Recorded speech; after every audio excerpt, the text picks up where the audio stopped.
There we are. Yay. Cool. Sorry, guys. So I'm trying to do too much. Me being me, I'm trying to do too much. And Katie Mm, Walsh and I just recorded a review of It Ends With Us, okay. which will be out in a little bit. And I'd hope to edit it and post it before I came to see you guys today for our live stream. And that did not happen. Christy, why must you let everyone down all the I know. time? I'm a slacker. I've edited it. I just haven't posted it yet. So we have a lot of thoughts on that. That's going Breathe. to have a It's good. huge opening this Yeah. weekend. So we have a Ryan Reynolds movie and a Blake Lively movie in theaters. Mm. Let us know how we look, how we sound as we're getting situated here. A lot of folks are here. Hi, Jesse. Hi, Ed. Hi, Chris. Hi, Urban Squirrel says, hey, you guys. Hi, Maddie, Trevor, Christine, and Leo. We look fabulous, says Leo, which is very kind. Thank you. It has been a month. It has been literally 4 weeks since we Wow. have done a news live segment, and we've both been traveling, and so a lot of things have happened. I don't know if we're going to get to all of those things, but quite a few of them. We already have one question here from Sushi Cookie about why did Kate Blanchett make that horrible movie? I have not seen Borderland. Have you? I have not, but from all reports, it's got like a 3% on Rotten Tomatoes last time I looked. So Which is wild. yeah, I mean, I guess maybe she really liked working with Eli Roth on House with the Clock in Its Walls. Like, I don't know. Oh, so did they even screen this for us? Like, I how was have not people seen invited to it? one. I don't I've never know. even heard of this prior to these terrible reviews coming out. I had seen there was like a big to do for it at Comic-Con. I think they had like a Hall Mm, H extravaganza, and wow. I think I might have seen a trailer at some point. I'm like, wait, Kate Blanchett is in this video game movie directed by Eli Roth with Kevin Hart. Okay, but yeah, apparently no bueno is what the consensus is. I have not seen it. I have not, and I don't know that I'm going to have time to Yeah, it's because not the really a next week is very priority. busy. Yes, very much so. But let us know what you guys think. We have someone here who did see it. Holiday Rob says, I saw it yesterday and it was messy. Mm, oh well, that's So yeah. So our time is valuable. Hello to you, Marty in Ontario. Thanks for being a channel member. Hello, Angel. Long time no see. Supposedly, Alonzo, you sound great. Ooh, well, thanks. How's everyone doing? Happy to have you here. Thanks for joining us as folks are trickling in more and more here at our live stream. A lot to talk about, including the fact that we now have another strike going on. We have video game Yes. voice actors on strike for similar AI concerns that the Screen Actors Guild had and the Writers Guild had. What do we know Mm-hmm. about the status of this? I they are striking, and I don't think anybody's even come close to a sit down yet. So I don't know how long this is going to be going on. This is purely like a thing I heard, so don't take it to the bank. But Mhm. I was talking to a friend of mine last night who is an animator, and he says apparently they are getting close to renegotiation time, and it is not out of the question that there will be an animator strike in the near future as well. So watch this space. Yeah, I have to keep an eye on that. The strike has been going on since late July, so a couple of weeks now. Mm-hmm. And from what I understand, like because video games take so long to make, that some of the things that update more frequently will be impacted in ways that like stuff that's been out in the pipeline for a while will not. And I guess Hmm. that'd be the case too with animation because animation takes so long, Right. so many years that we might not feel the impact of that for a while down the road.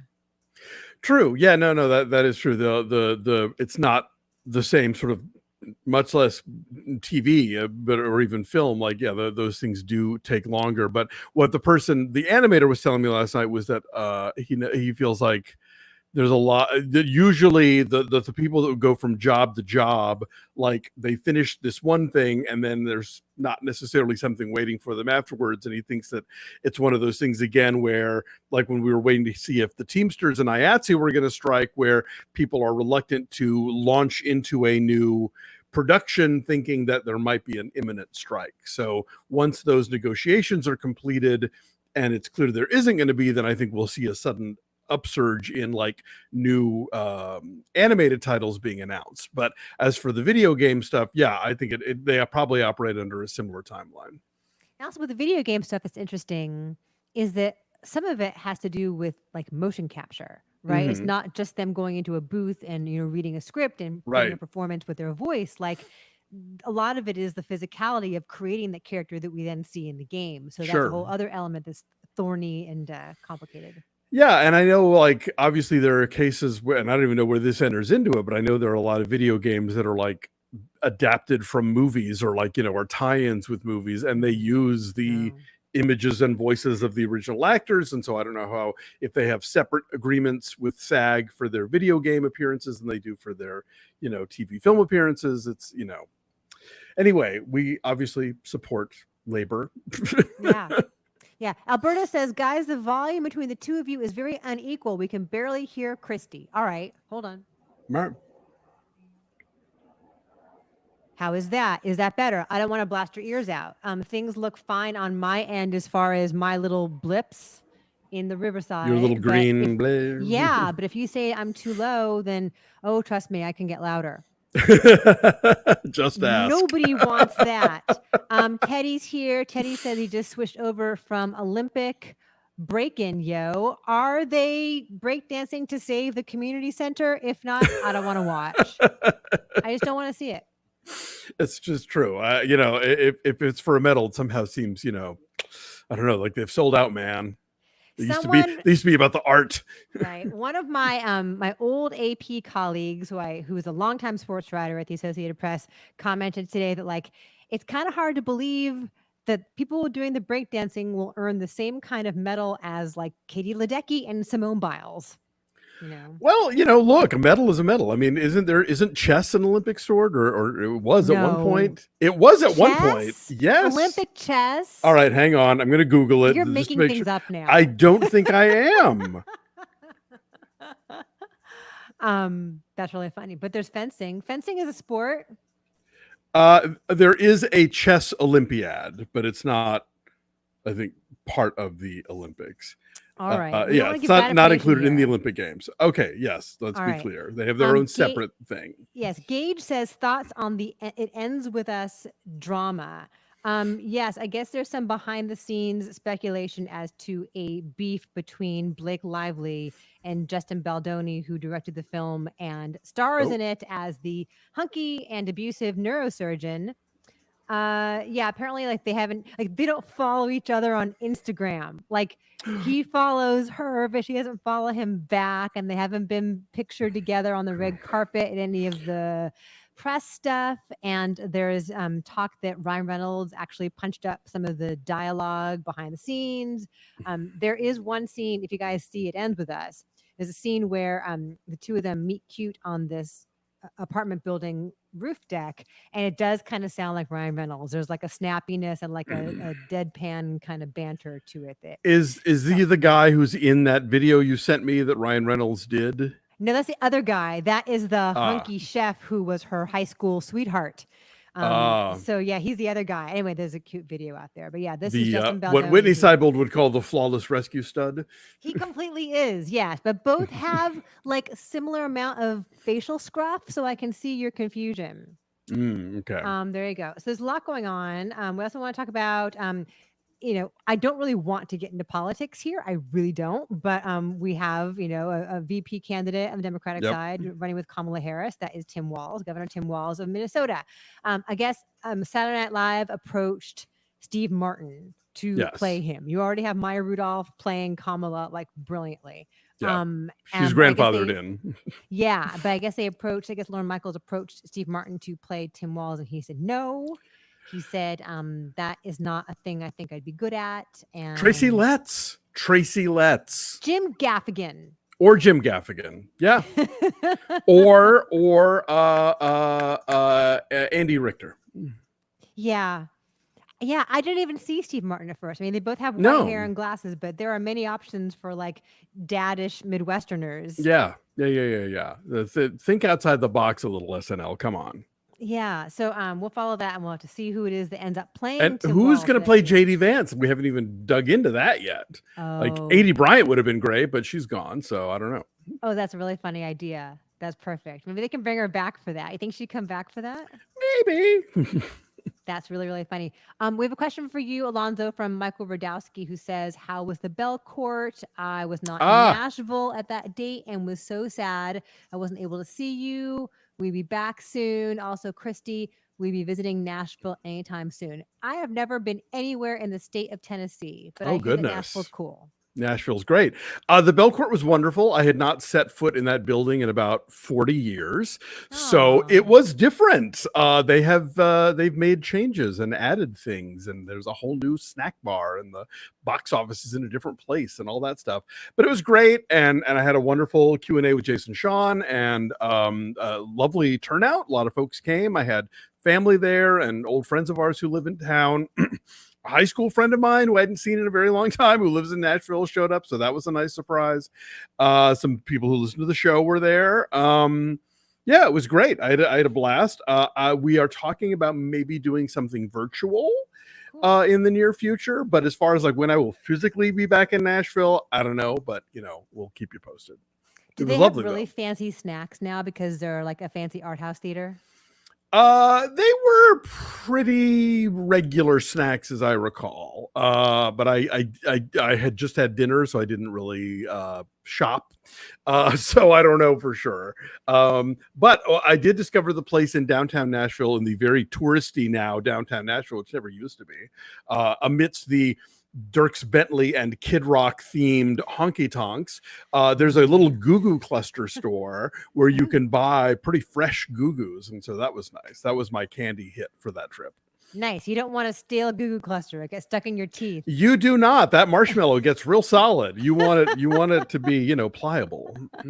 Larry Lockman says hi. Hi, Larry. Hi, Larry. Okay. Well, I'm glad it went well for you. That must have been a trip to go back to a place that was so formative for you. Oh yeah, no. My sister, who also went to Vanderbilt, and I walked around the campus. We were like, What is this? Where are we? We don't. The half of these buildings are brand new. We don't know what the hell this is. It's confusing. Yeah. Speaking of Blake Lively, there is going to be a sequel to A Simple Favor, which we knew. Yes. But now the news is that it's going to go straight to Prime Video. Paul Feig talked about why that was a good fit. Simple Favor is a movie that I think about all the time in terms of mom dynamics and clothes. Sure. And but I guess now they're going to just put it on streaming, which is just a thing that happens a lot with filmed with major stars. Yeah, well, I mean, later today we're going to be recording our review of The Instigators, and that also is a weirdly enough, it's the second Doug Liman movie this year to go to streaming, but the first one that he's not complaining that it's going direct to streaming about. But no, they had a brief theatrical run, I think, for like a week too. Oh, okay. Well, that would I think it explain came out then. last week, like August 2nd in theaters. All right. But yeah, no, it is definitely a thing that is happening now. And in fact, Feig has next week another movie dropping on Amazon Prime. It's a Jackpot, I think it's called, with Aquafina and John Cena. I've not seen Jackpot either. Like these are all August movies. There's a movie called The Union coming out on Netflix next week with Mark Wahlberg and Halle Berry. Like, oh yeah, it's all kinds of August around here. Had never heard of it until you sent me a thing about it. Like, okay, I guess that's a thing. Yeah, in August. We have a couple things. Angel says, "What do you guys think of Jimmy Kimmel and John Mulaney both passing on the Oscars?" Well, Kimmel's done it a couple times, so he knows whereof he is turning down. Yeah, I mean, it is kind of a legendarily thankless job. Like I think it's if there's a thing that brings us all together besides complaining about Star Wars, it's complaining about the Oscars and how there's always, it never quite hits the mark for anybody. I think Kimmel's been as good a host as we've had in recent years, and getting Kimmel means you get Louis Vertel on the writing staff, and that's always a good thing.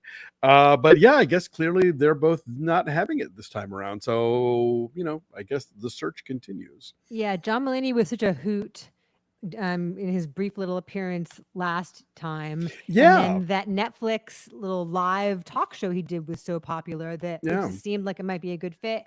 I thought he was warming up to do to be an Oscar host by doing that governor's dinner or whatever it was that he emceed last year, but apparently not. Apparently he's not interested in the big show. So don't know. Brian says, A Simple Favor can't be that simple if it takes 2 movies to do it.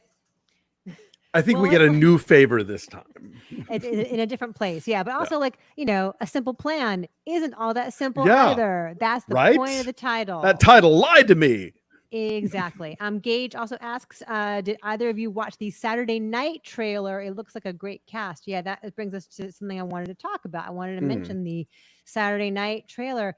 What's interesting about this is that it's not a very well-known cast, which seems like an interesting, cool tie-in with the fact that the people who did SNL when it debuted weren't all that well-known either. It's also Right. coming out on October 11th, which is the day that Saturday Night Live debuted 50 years 49 ago. years ago.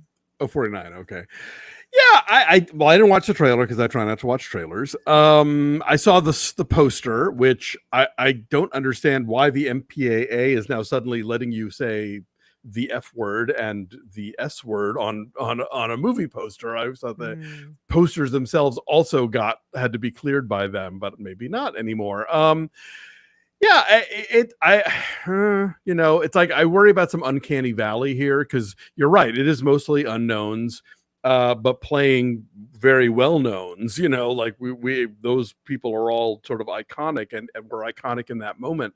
And you've got like what's his face from Succession playing Jim Henson, Yeah, Nicholas Braun. Nicholas Braun. He's Jim Henson and he's Andy Kaufman.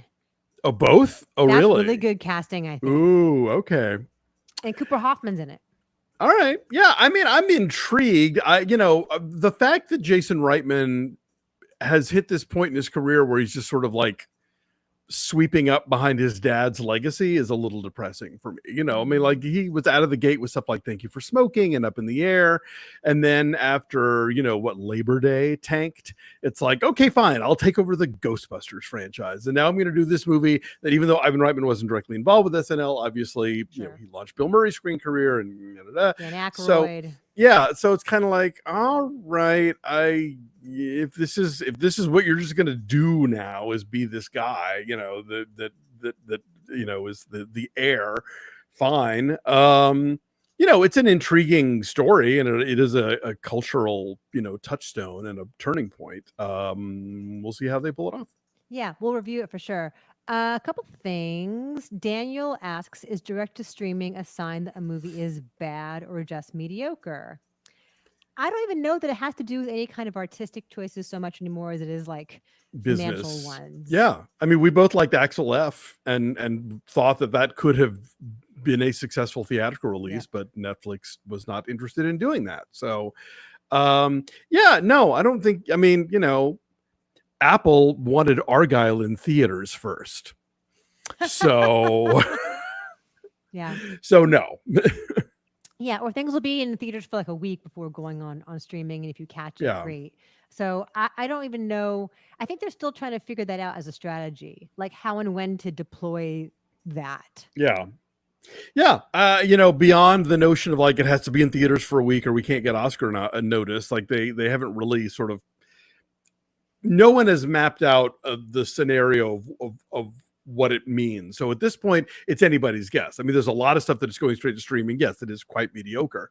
But not going straight to streaming doesn't necessarily make it better. And going straight to streaming doesn't necessarily make it worse. So yes, exactly. Oh, also Daniel points out that Finn Wolfhard is in this SNL movie.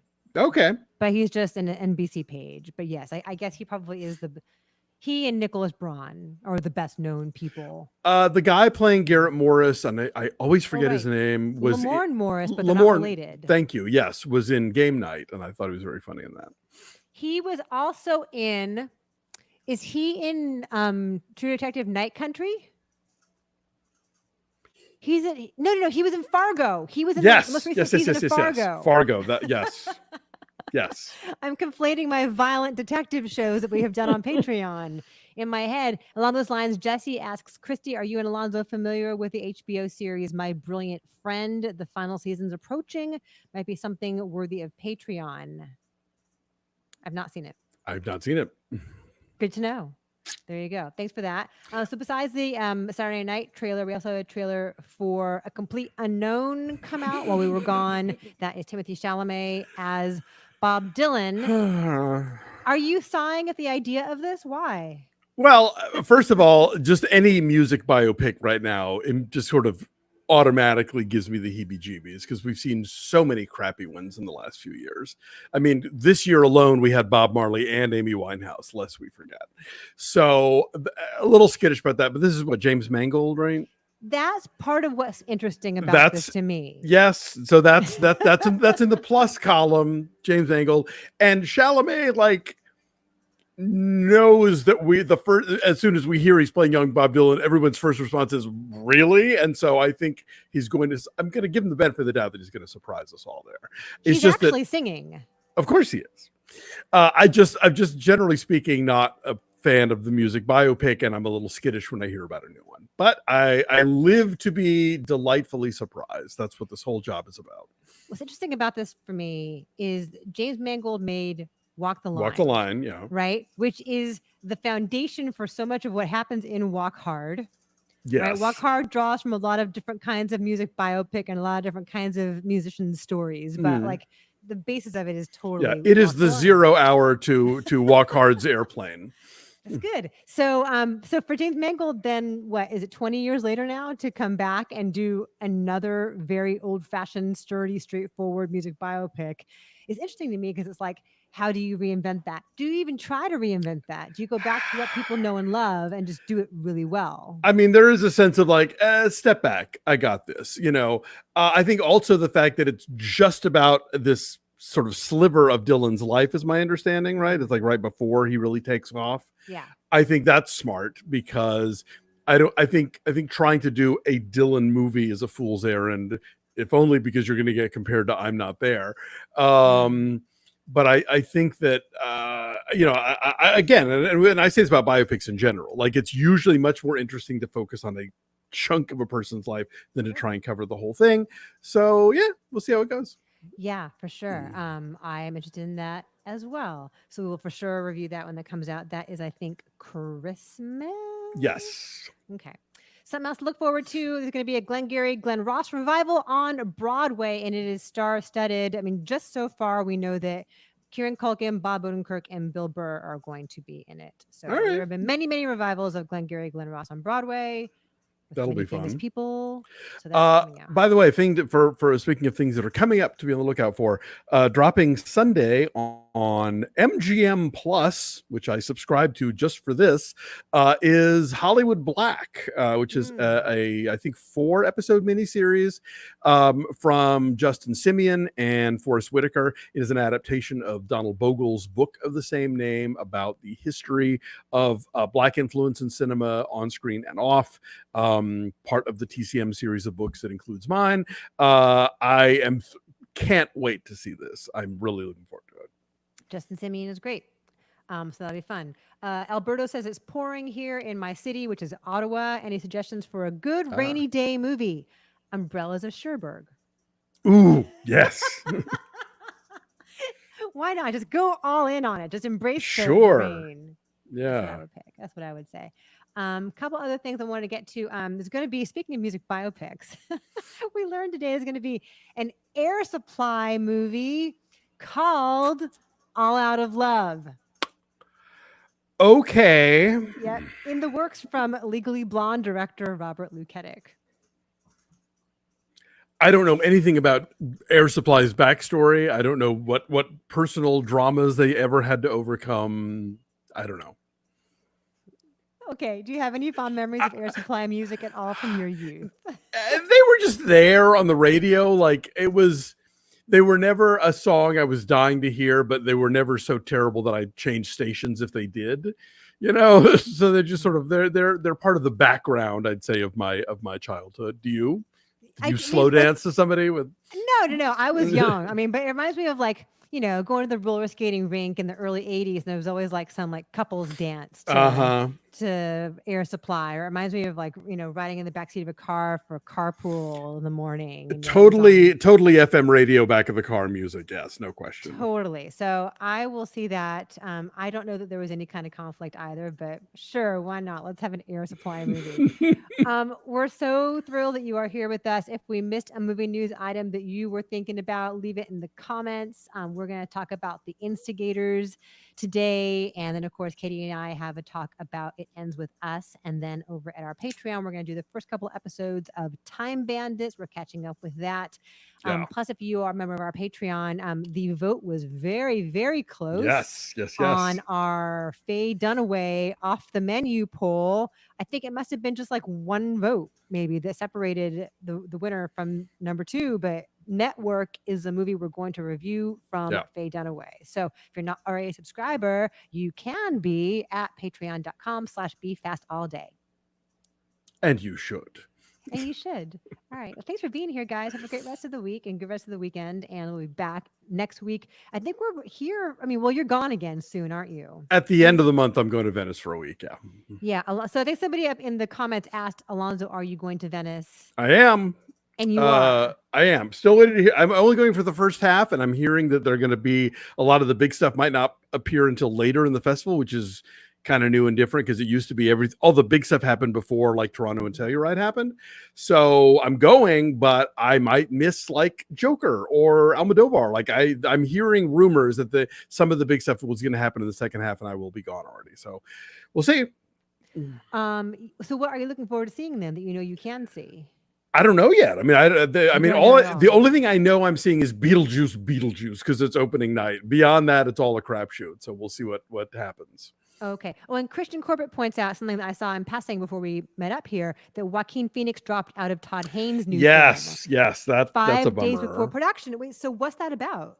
I don't know. I don't have a why, and I don't know what the deal is in terms of, is this now going to make the whole thing fall apart? Or are they going to recast him? But apparently, it was this somewhat abrupt departure. So bummer. I was looking forward to this. I'm always looking forward to a new Todd Haynes movie, and this was supposed to be a queer romance. So we'll see what happens. We will follow up with that. All right, you guys are the best. Thanks for being here. Have a great weekend. We'll see you down the road. See you next week, and take care. Take care. Bye.